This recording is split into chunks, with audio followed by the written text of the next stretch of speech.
जय श्री राम बच्चों। चलो, आज से हम लोग अकाउंट पार्ट 2 चालू करेंगे। ठीक है, अकाउंट पार्ट 2 का पहला चैप्टर है शेयर पूंजी के हिसाब। देखो, शेयर पूंजी को अंश पूंजी भी बोलते हैं, तो मैं आगे चल करके हर एक जगह पे अंश पूंजी वर्ड का यूज करूंगा, इसलिए आप लोग कंफ्यूज नहीं होना। शेयर का मतलब अंश ही होता है, शेयर का मतलब अंश, टुकड़ा, बराबर। तो शेयर पूंजी को मैं अंश पूंजी आगे बोलूंगा, अभी सिर्फ एक बार दो बार ही मैं यूज करूंगा, बाकी अंश बोलूं मतलब शेयर ही समझना आपको। और ये चैप्टर बच्चों आपके बोर्ड में टोटल 10 मार्क्स के लिए आता है।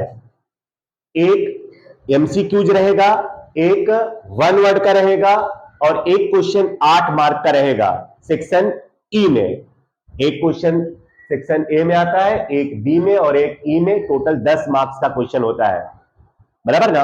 तो आज हम लोग ये जो 8 मार्क्स का होता है उसके बारे में सीखेंगे, बराबर। तो जो 8 नंबर का एक क्वेश्चन आता है ना, बड़ा क्वेश्चन, उसमें सिर्फ हमको रोजनामचा लिखना होता है, सिर्फ रोजनामचा। इसमें कोई खाता नहीं बनाना होता है हमको, जैसे प्रवेश में, निवृत्ति में, वार्षिक हिसाब में हमको बहुत सारे खाते बनाने पड़ते हैं, ऐसा कुछ भी नहीं है। सिर्फ 7-8 रोजनामचा लिखना होता है हमको इसमें, ठीक है। और वो सब भी फिक्स ही होते हैं। तो पहले मैं आप लोग को रोजनामचा अच्छी तरह से लिखवा करके समझाऊंगा और याद करवाऊंगा और उसके बाद क्वेश्चन सोल्व करेंगे, ठीक है। तो चलो, तो एक्चुअली इसमें होता क्या है इस चैप्टर में कि कोई भी नई कंपनी हो या पुरानी कंपनी हो, जब उसे पैसे की जरूरत होती है ना, तो वो पैसे 3 जगहों से प्राप्त करती है, बराबर। कंपनी को पैसे की जरूरत पड़ती है तो 3 जगहों से कंपनी प्राप्त करती है। 3 माध्यम होते हैं कंपनी को पैसे प्राप्त करने के। एक तो बैंक से लोन ले, बैंक से लोन लेकर के पैसे लाए। दूसरा, डिबेंचर प्रकाशित करके पैसे लाए। बैंक से लोन लेना है तो सबको पता है बैंक से लोन लेना क्या होता है, उसके बदले में हमें क्या चुकाना पड़ता है, बैंक वालों को ब्याज चुकाना पड़ता है। डिबेंचर से आप लोग अभी परिचित नहीं हो, अभी वो इसी पार्ट में, पार्ट 2 में, सेकेंड चैप्टर में सीखेंगे हम लोग डिबेंचर क्या होता है और उससे कैसे कंपनी पैसे इकट्ठे करती है। लेकिन हम लोग इसमें शेयर के द्वारा कंपनी कैसे पूंजी प्राप्त करती है, बराबर, वो इस चैप्टर में हम लोग सीखने वाले हैं, बराबर ना। तो समझ लो, जब भी कंपनी को पैसे की जरूरत होती है ना, तो कंपनी शेयर प्रकाशित करती है, बराबर। शेयर प्रकाशित करती है मतलब शेयर को बेचती है, एक प्रकार से। प्रकाशित करना मतलब बेचना। शेयर को बेच करके कंपनी पैसे इकट्ठे करती है, बराबर ना। और जो बंदे शेयर को खरीदते हैं उनको बोलते हैं शेयर धारक। जो बंदा कंपनी का शेयर खरीदता है उसे क्या बोलते हैं, शेयर धारक। शेयर धारक ही कंपनी का सच्चा मालिक होता है। कंपनी को जितना भी प्रॉफिट होता है वो सारा प्रॉफिट शेयर धारकों के बीच डिविडेंड के रूप में बांट करके कंपनी शेयर धारकों के अकाउंट में डाल देती है एज ए डिविडेंड, बराबर ना। तो जो बंदा कंपनी का शेयर खरीदता है उसको क्या बोलते हैं, शेयर धारक, और वो कंपनी के मालिक होते हैं। और शेयर धारकों के पास से ही कंपनी पैसे इकट्ठे करती है, ठीक है, जब भी उसको पैसे की जरूरत होती है। तो कंपनी जो शेयर बेचती है ना, बराबर, तो शेयर धारकों के पास से, मान लो कि कंपनी को अगर 1 लाख रुपए की जरूरत है, बराबर ना, तो कंपनी 1 लाख का शेयर प्रकाशित करेगी। तो जो 1 लाख रुपया कंपनी शेयर धारकों के पास से लेगी ना, वो पूरा का पूरा एक साथ नहीं लेती है। इस चैप्टर में हमको यही सीखना है कि कंपनी जो भी शेयर बेचती है उसको, उसकी जो कुल अमाउंट होती है, टोटल रकम होती है ना, पूरा पैसा कंपनी एक साथ नहीं लेती है शेयर धारकों के पास से, उसे 3 स्टेप में लेती है। कंपनी शेयर धारकों को जो भी शेयर बेचती है, या तो पब्लिक को जो भी शेयर बेचती है, बराबर ना, और उसके बदले में पैसे इकट्ठे करती है, वो पूरा का पूरा पैसा एक साथ नहीं लेती है शेयर धारकों के पास से, बराबर ना। जैसे मान लो शेयर धारकों के पास से टोटल 1 लाख रुपए लेने हैं, 1 लाख का शेयर कंपनी ने बेचा, वो पूरा का पूरा 1 लाख एक साथ नहीं लेंगे कंपनी वाले। कंपनी एक साथ पूरे पैसे नहीं लेती है, उसको 3 स्टेप में लेती है। और 3 स्टेप में हमको वो सीखना है कि 3 स्टेप में कैसे हमको पैसे लेने हैं। हमें अपने आप को कंपनी मान करके चलना है कि हम लोग शेयर बेचेंगे और उसके बदले में शेयर धारकों के पास से पैसे लेंगे, लेकिन 3 स्टेप में।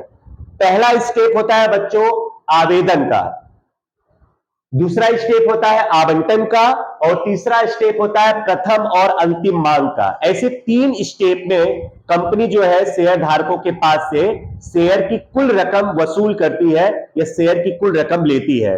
पूरा का पूरा पैसा एक साथ नहीं लेती है, ठीक है।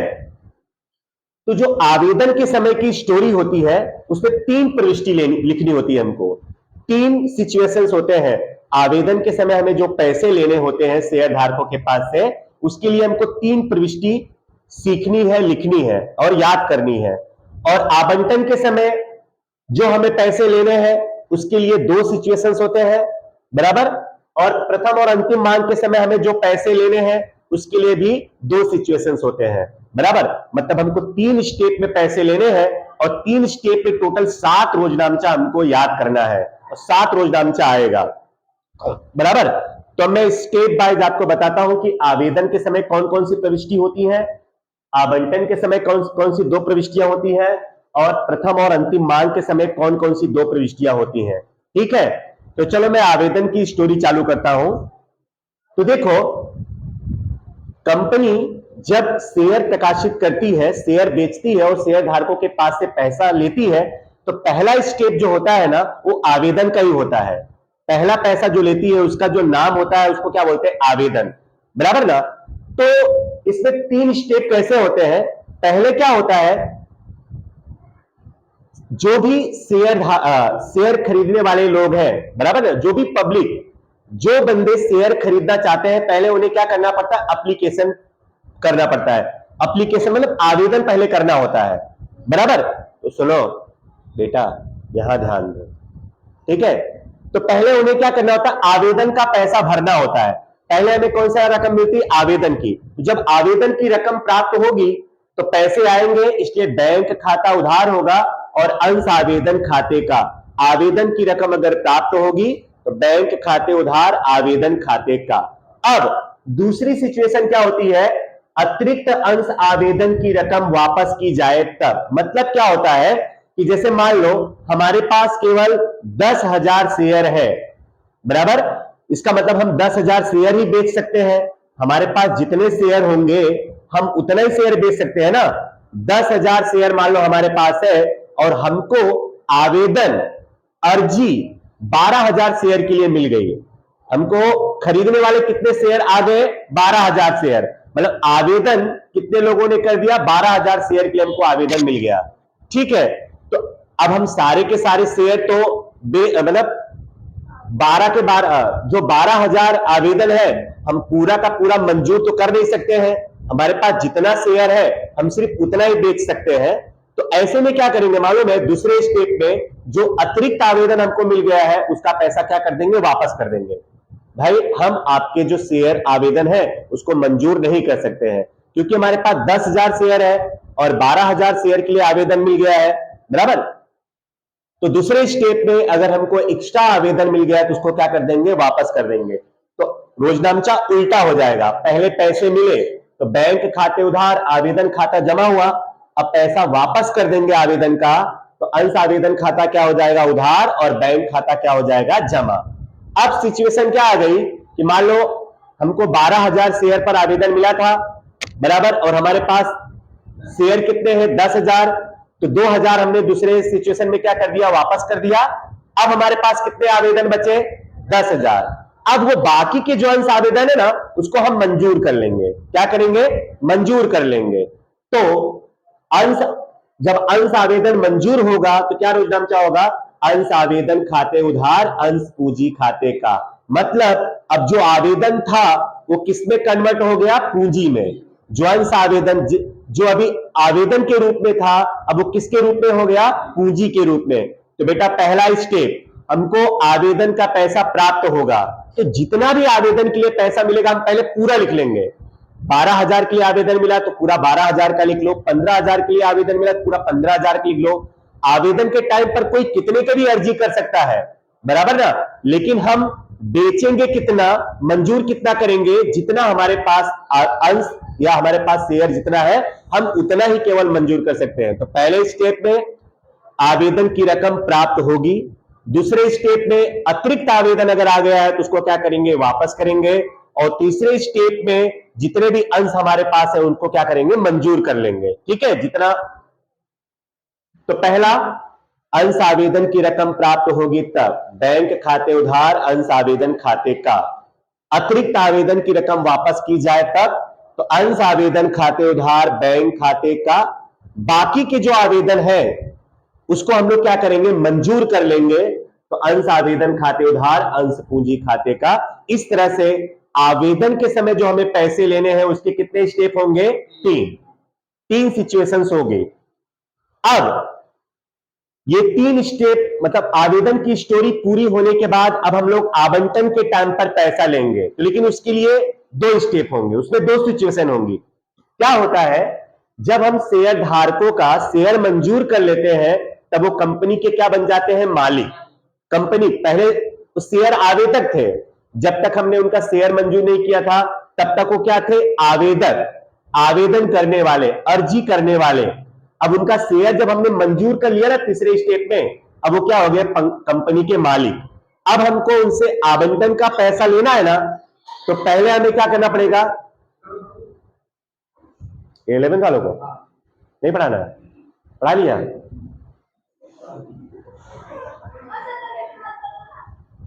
दस से 12 कमलेश सर पहले आपका रहेगा, कमलेश सर पहले आपका रहेगा, फिर 11 बजे सिंगलिश रहेगी, बंद।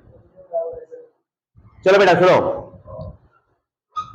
तीसरे स्टेप में जब अंश मंजूर हो जाते हैं ना, आवेदन मंजूर हो जाता है, तब वो कंपनी के मालिक हो जाते हैं।